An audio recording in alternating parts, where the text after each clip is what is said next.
With Christmas just around the corner, the police had ramped up their efforts to crack down on drink driving. Checkpoints were set up all over town, catching anyone foolish enough to get behind the wheel after a few too many. I should have known better. Last night, I went out for a few drinks, just a couple to unwind. But, as these things go, one drink led to another. A few cocktails turned into a bottle of wine, and before I knew it, I was well past my limit. Realizing I was in no condition to drive, I made the responsible choice. I left my car at the pub and decided to take a bus home. Sure enough, on the way back, I passed a police checkpoint. Officers were pulling drivers over, conducting breathalyzer tests. I braced myself, but to my relief, they barely glanced at me and waved the bus right through. I made it home safely without a single issue, which was quite a surprise, considering I've never driven a bus before, and to be honest, I still have no idea where I got it from. Late one evening, a bloke wandered into a dimly lit pub, took a seat at the bar, and slapped a hand on the counter. "5 pots, mate," he declared with enthusiasm. The bartender, eyeing him curiously since he was drinking alone, shrugged and poured 5 beers. One by one, the man downed them in rapid succession. 1, 2, 3, 4, 5. He smacked his lips, wiped his mouth, and grinned. "4 more." The bartender hesitated but poured them anyway. Again, the man knocked them back with practiced ease. 1, 2, 3, 4. By now, he was swaying slightly on his stool, his grip on the counter tightening. Still, he wasn't done. 3 potash, he slurred. The bartender sighed but obliged. 1, 2, 3, gone in seconds. 2 potash, mate. The drinks arrived, and once again he drained them effortlessly. 1, 2. At this point, his eyelids drooped. His words slurred, but he still wasn't ready to call it a night. He raised a wavering finger.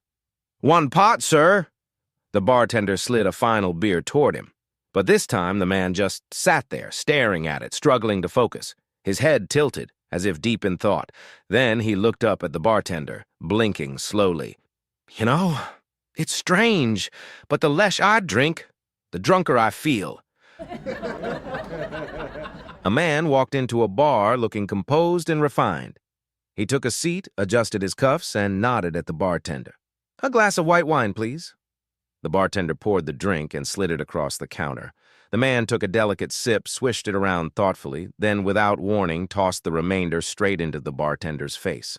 The bartender stood frozen, stunned, wiping the wine from his cheeks. Before he could react, the man buried his face in his hands and began to weep. "I'm so sorry," he sobbed. "I keep doing this to bartenders. I can't tell you how embarrassing it is to have a compulsion like this." The bartender, instead of lashing out, softened. He'd seen all sorts in his time behind the bar, but this was new. "Mate, that sounds rough," he said, handing the man a napkin. "Have you ever considered seeing a psychoanalyst?" The man sniffled and looked up. "Listen," the bartender continued, "I know a great one. My brother and my wife have both been treated by him, and they swear he's brilliant." The man nodded eagerly, jotting down the name and number. "Thank you," he said sincerely. "I'll give him a call." With that, he left, and the bartender smiled, feeling good about helping someone in need. 6 months later, the door swung open, and there he was again. The same polished demeanor, the same composed stride. He took a seat at the bar. The bartender recognized him instantly. "Hey, mate, did you see the doctor like I suggested?" "I certainly did," the man said with a grin. "Been seeing him twice a week. That's great to hear." The bartender poured him a glass of white wine, sliding it across the counter once more. The man took a sip, and just like before, threw the rest right into the bartender's face. The bartender spluttered, grabbing a towel. "What the hell? The doctor doesn't seem to be doing you any good." "Oh, on the contrary," the man said cheerfully. "He's done me a world of good." The bartender gawked at him. "But you just threw the wine in my face again." "Yes," the man said, smiling, "but it doesn't embarrass me anymore." On a breezy Saturday evening just outside Murphy's pub, a well-dressed lady stood with a determined look on her face. Armed with pamphlets and a righteous sense of purpose, she was on a mission, an anti-drinking campaign. As luck would have it, the pub door swung open, and out stumbled a man, his breath thick with the unmistakable scent of whiskey and beer. He adjusted his hat, took a deep breath, and exhaled a cloud of alcohol fumes into the cool night air. The lady seized her moment. She stepped forward, eyes full of conviction, and declared, "Reflect, sir. If you arrive at the gates of heaven with your breath smelling of liquor, do you truly believe the Lord will let you in?" The man blinked at her, swaying slightly. Then, with a sudden burst of passion, he reached out, gently took her hand, and smiled. "My dear lady," he said, slurring ever so slightly, "when I go to heaven, I expect to leave my breath behind." The lady opened her mouth to respond, but no words came. The man gave her a polite nod, straightened his coat, and wobbled off into the night, leaving her in stunned silence. Moral: drinkers may be intoxicated, but they are always practical. Kindly support them. A businessman was in New York for a work trip when, after a long day, he decided to unwind at a local bar. As he approached, he noticed a nun standing outside, holding a tin cup. Feeling generous, he tossed a few bucks in. Big mistake.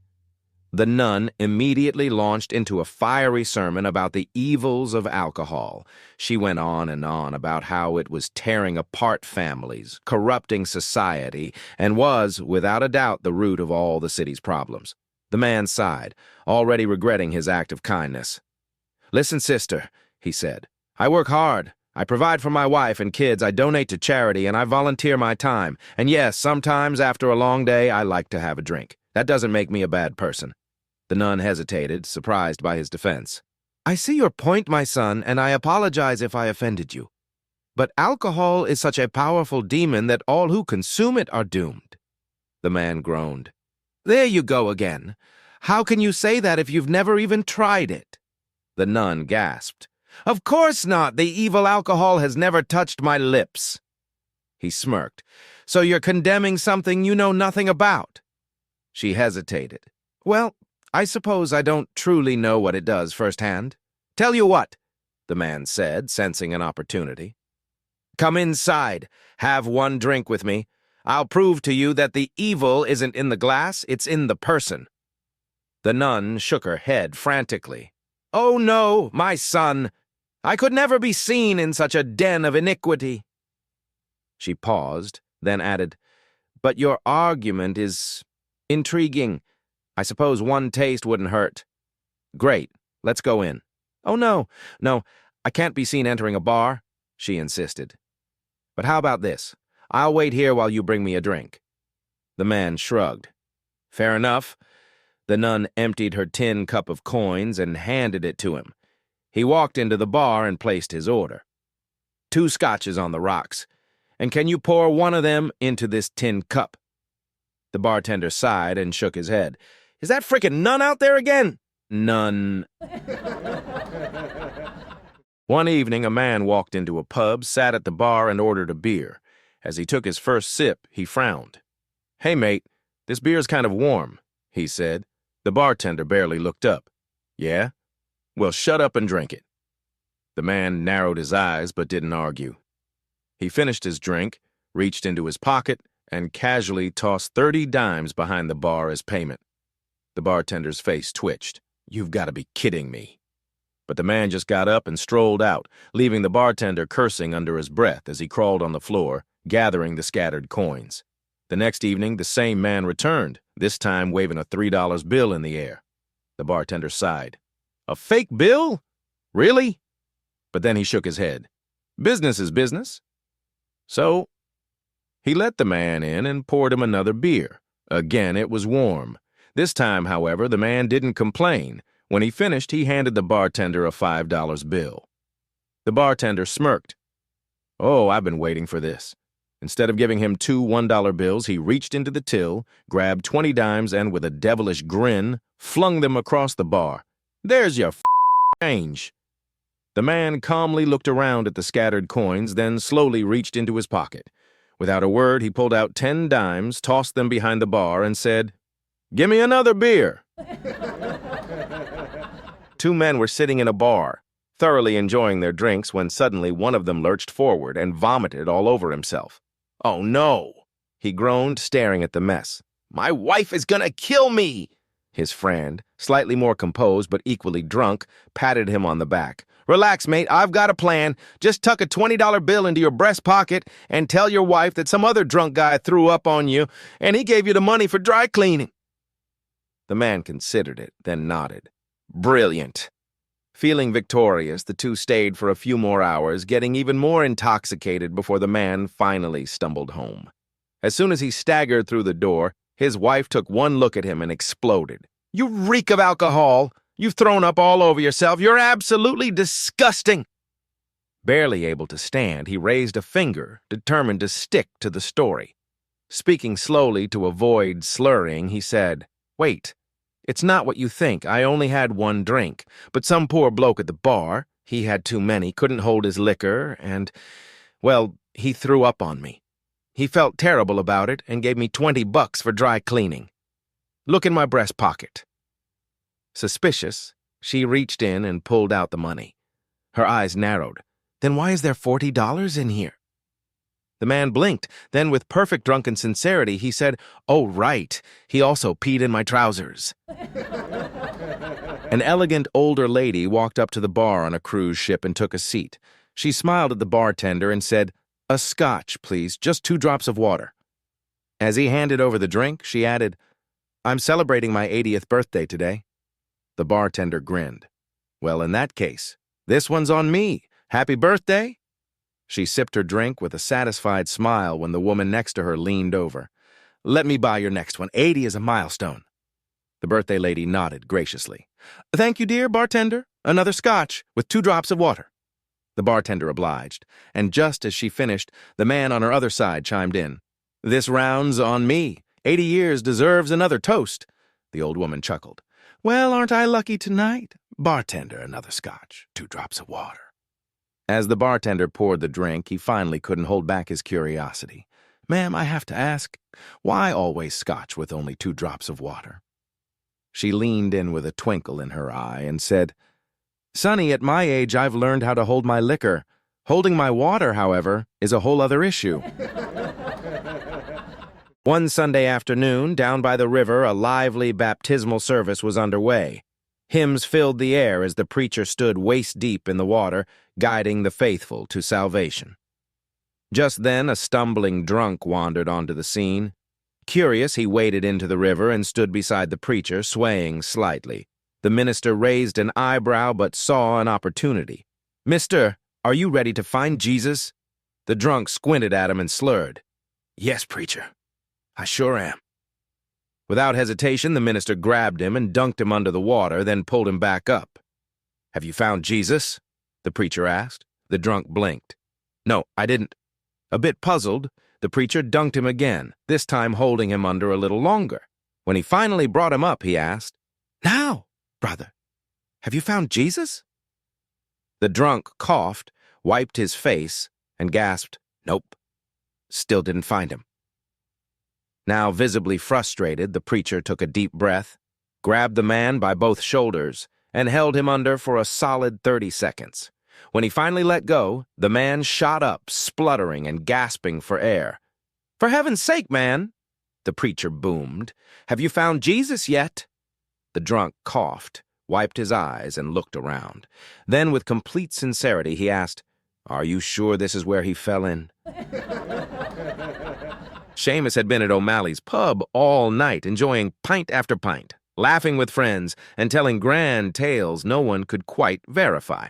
Eventually, the bartender gave the inevitable announcement. "All right, lads, last call. We're closing up." Seamus sighed, drained the last of his Guinness, and pushed himself up from his stool, only to immediately collapse onto the wooden floor. "Ah, no worries," he mumbled to himself. "Bit wobbly, that's all." He tried again. Same result. Flat on his face. Realizing his legs were refusing to cooperate, he decided on a new strategy. Crawl first, sober up later. Slowly but determinedly, he dragged himself out of the pub and onto the chilly cobblestone street. The fresh night air hit him, but when he tried to stand again, bam, flat on his face once more. "All right," he muttered. "Crawling it is, then." And so, inch by inch, Seamus made the grueling 4-mile journey home, grumbling and cursing all the way. When he finally reached his front door, he pulled himself up by the handle, took a deep breath, and thud, down he went again. With a resigned sigh, he crawled inside, past the sitting room, through the hallway, and into the bedroom.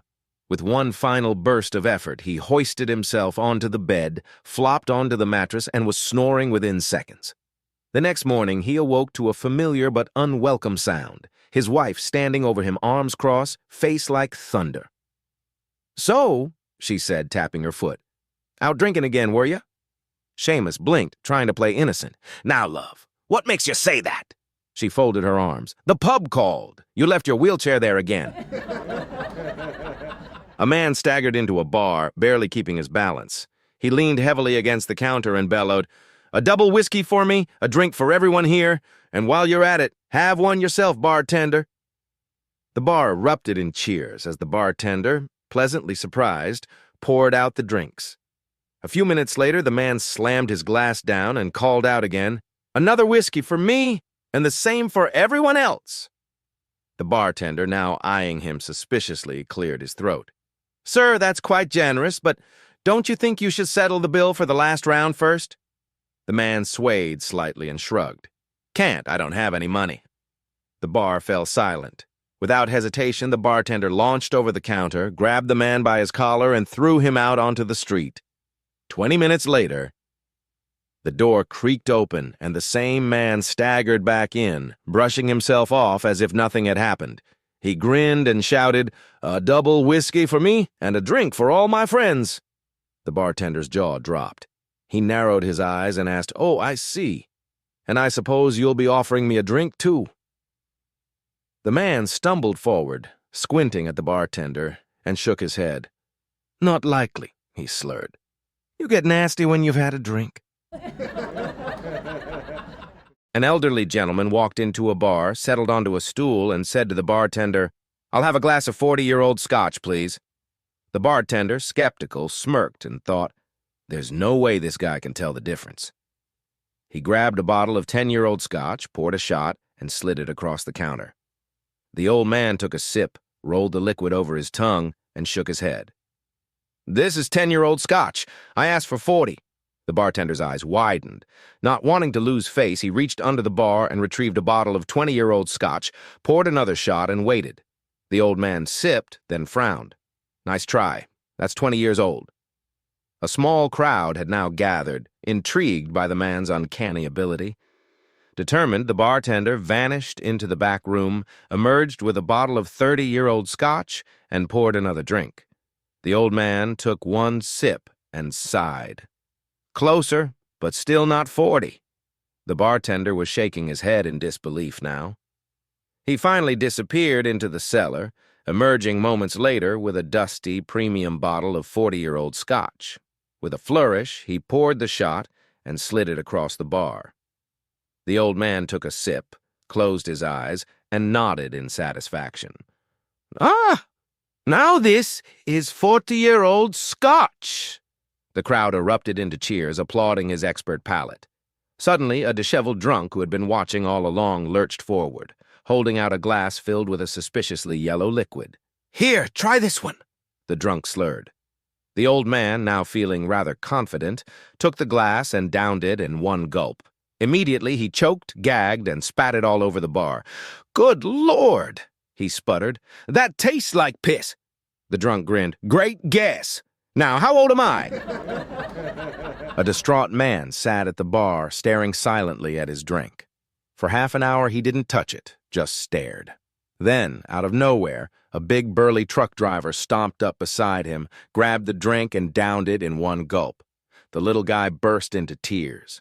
The trucker, feeling a twinge of guilt, sighed. "Aw, come on, man.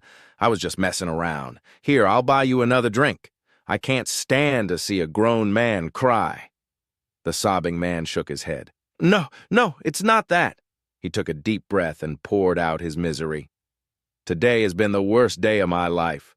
First, I overslept and was late for a critical meeting. My boss fired me on the spot. Then, when I walked out to my car, I found out it had been stolen.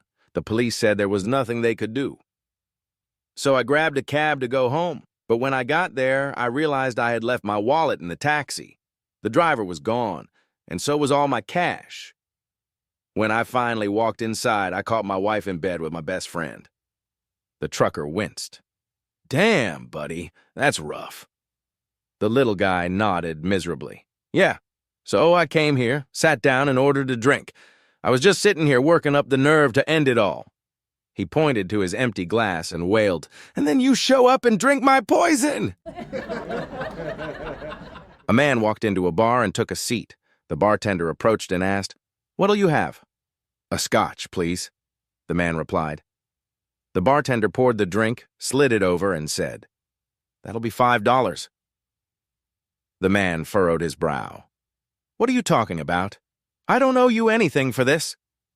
The bartender blinked in confusion, but before he could respond, a lawyer sitting nearby overheard and decided to chime in.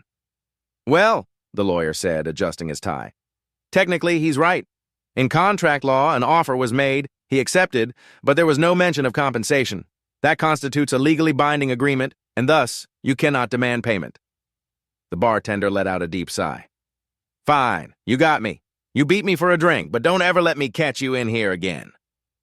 The man smirked, finished his scotch, and walked out. The very next day, the same man strolled right back into the bar and took a seat like nothing had happened. The bartender's jaw dropped. "Are you kidding me? You got some nerve walking back in here." The man looked at him with genuine confusion. "What are you talking about? I've never been in this place in my life." The bartender narrowed his eyes. "This is unbelievable. You must have a double." The man grinned and tapped the bar. "Thank you. Make it a scotch." A man walks into a restaurant and takes a seat. He quickly notices that all the waitresses are stunning. One in particular is especially eye-catching. Voluptuous, wearing a short skirt and with legs that seem to go on forever. She struts over to his table and asks, "Are you ready to order, sir?" The man glances at the menu, then slowly looks her up and down before replying, "A quickie." The waitress stiffens, her face turning red with outrage, and storms off. After taking a moment to regain her composure, she returns and asks again, "What would you like, sir?" Once more, the man gives her a long, appreciative look before confidently repeating, "A quickie, please." Without hesitation, the waitress smacks him across the face with a loud smack and storms away again. A gentleman at the next table leans over and whispers, I think it's pronounced quiche." The night was calm, the highway nearly empty, until a car suddenly veered off the road like a missile gone rogue. It tore through the guardrail, somersaulted down a steep cliff, bounced off a tree like a pinball, spun twice in midair, and finally crash-landed in a twisted heap of metal. A passing motorist, having witnessed the entire catastrophe, slammed on his brakes and leapt from his car, heart pounding. Rushing to the wreckage, he braced himself for the worst, but then, against all logic, the crumpled car door creaked open and a man emerged. He was bruised, his suit caked in dirt, but astonishingly, he was in one piece. With surprising composure, he adjusted his tie, patted the dust off his jacket, and took a deep breath. The motorist stood frozen in disbelief. "Good Lord, mister, are you drunk?" The driver smoothed back his hair, sighed, and replied indignantly, "Of course I'm drunk. What the hell do you think I am? A stunt driver." It was a quiet Friday night in Dublin when two policemen on patrol noticed a car swerving down the road like a ship in a storm. The headlights wobbled, the tires kissed the curb a few too many times, and the driver seemed to be having an animated conversation with himself. Flipping on their siren, the officers pulled the car over. As they approached the driver's side window, it rolled down to reveal a cheerful, slightly glassy-eyed man with a broad grin. "Evening, officers," he greeted them, his words just a little too enthusiastic. "Sir, have you been drinking tonight?" one of the officers asked, already suspecting the answer. The man let out a hearty chuckle. "Oh, aye. 'Tis Friday, you know. Me and the lads stopped by the pub after work. Had 6 or 7 pints just to warm up." He held up a finger. "Then happy hour started. Some fancy drinks called margaritos. Lovely things, really. Had 4 or 5 of those." The officers exchanged glances as the man continued. Had to drop me mate Mike home. Couldn't just leave him, could I? And of course he invited me in for a couple of Guinness. Would have been rude to say no. He shook his head as if the very idea were appalling. Then on the way home I thought, well, now better grab a little something for later. He fumbled in his coat pocket, triumphantly pulling out a half-drunk bottle of whiskey and holding it up like a trophy. The officer sighed. Sir, I'm going to need you to step out of the vehicle and take a breathalyzer test. The man's face fell. He stared at the officer, blinking in disbelief. Why? He asked, utterly offended. Don't you believe me? Back in the days of the Wild West, there was a man named Ted, a fellow known for his love of whiskey and a good time. Every Saturday night, like clockwork, he rode into town, tied up his trusty horse outside the saloon, and proceeded to drink himself into a state of merry oblivion. One particular night, his friends decided to have a little fun at his expense. While Ted was inside, downing shots and telling exaggerated tales of his own bravery, they snuck outside and quietly turned his saddle around. The plan was simple. When he stumbled out in his usual drunken haze, he'd mount up, unknowingly facing the wrong way, and have one hell of a confusing ride home. Hours later, just as planned, Ted staggered out of the saloon, his boots scuffing against the wooden planks of the porch. He blinked at his horse, swayed for a moment, then clambered into the saddle. With a lazy slap of the reins, he rode off into the moonlit night. The next morning, as sunlight streamed through the window, Ted groaned and sat up in bed, rubbing his temples. "My goodness!" he muttered, still piecing together the events of the night before. His wife, already bustling around the room, turned to him. "What's the matter, dear? You feeling all right?" Ted shook his head in disbelief. "Oh, I made it home, but it was rough. Some son of a gun cut my horse's head clean off, and I had to guide him all the way back with my finger stuck in his windpipe." Late one evening, a music hall entertainer was driving home when he saw the flash of blue lights in his rearview mirror. With a sigh, he pulled over to the side of the road. A police officer strolled up, notebook in hand. "Sir, you've got a faulty brake light," he said. But as he glanced into the car, his expression changed. "And what's all this?" On the back seat lay an entire set of gleaming knives. The officer's brow furrowed. "You do realize it's against the law to carry knives, right?" The entertainer chuckled. "Oh, it's not what you think, officer. These are for my act. I'm a juggler." The officer folded his arms. "A juggler, huh? Prove it. Step out of the car and show me." With a shrug, the man grabbed his knives and stepped onto the roadside. Under the glow of the streetlights, he began tossing the blades into the air, expertly catching and twirling them in an impressive display. Just then, a car drove by. Inside, a man clutched the wheel, his knuckles white. His wife, sitting beside him, looked over in confusion. The man swallowed hard and muttered, "Thank God I gave up drinking. Just look how the bloody police test you these days." Bob stumbled through the front door, thoroughly drunk, and somehow managed to slide into bed without waking his wife. Within seconds, he was out cold. Then, suddenly, he wasn't. Bob opened his eyes and found himself standing before a set of gleaming gates, a soft glow surrounding him. A figure in flowing robes stood before him, shaking his head. "Bob," the man said solemnly, "I'm St. Peter. You died in your sleep." Bob's stomach dropped. "Wait, what? No, that can't be right. I've got a life, a family. Send me back." St. Peter sighed. "Well, there is one way, but it's a little unorthodox. I don't care, anything. You can go back," St. Peter said, "but only as a chicken." Bob barely had time to process this before everything went black. The next thing he knew, he was standing in a farmyard, covered in feathers, his feet clawing at the dirt. "What the—" A rooster strutted over, giving him an appraising look. "So, you're the new hen, huh? How's the first day treating you?"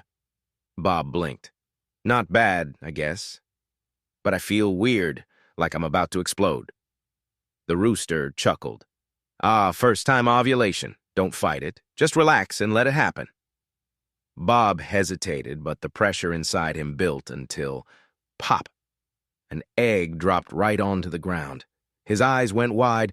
"Oh my God, I just laid an egg!" A rush of emotion overwhelmed him. pure joy. He had never experienced anything like it. He took a deep breath, braced himself, and laid another. Euphoria. He was in awe of this beautiful miracle of life. Just as he was about to lay his third egg, whack! A sharp smack landed on the back of his head. "Bob!" his wife's voice roared. "Wake up, goddammit! You just shit the bed!"